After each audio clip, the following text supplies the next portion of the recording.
Hi mga ka-warrior! It's me again, ang inyong tattoo artist na Mangyan. For today's video nga po ay meron na naman tayong susugatang balat. Siya nga ni Ho ay nagmula pa sa aming kapitbahay.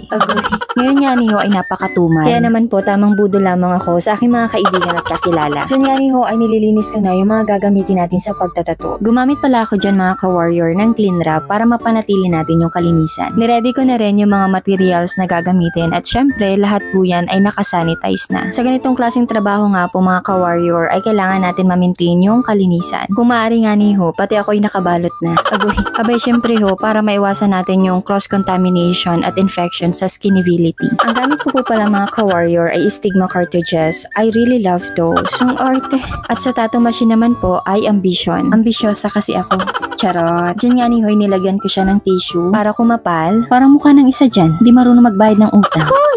At syempre Ho, para mas maging stable siya at tipid na rin po sa grip tape. After ko pong ma-set up yung tattoo table, lutungo naman po tayo sa pag-i-stencil ng design. Diyan nga ni Hoy nakapili na siya ng design at binabakat ko na lang po siya sa transfer paper. Medyo matrabaho nga ni Ho yung process na ganire, gawa nang wala ho akong tattoo printer. Medyo pricey din ho kasi at inuuna ko rin ho yung pag-aaral ng mga kapatid ko. Hala, ang bait.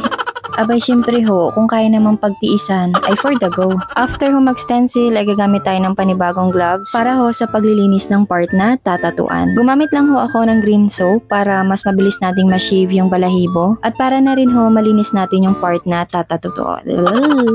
Para malinis yung part na tatatuan. Basta ho, yun na yun. Sa part 2 na yan mga ka-warrior ay naidikit ko na yung design using stencil solution. At habang hinihintay po natin na matuyo yung stencil sa skin, ay ihahanda naman po natin yung ink na gagamitin. And after all the preps ay magsisimula na tayong manakit.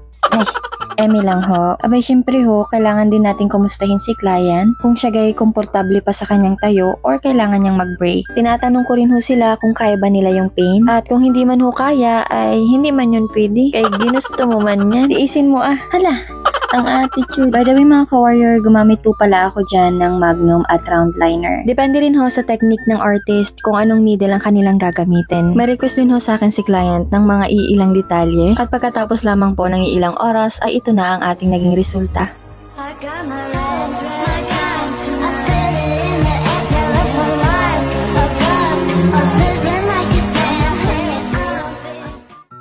After nga ni Ho ng tatuan at kahit ilang oras laang ay anong sakit na sa likod.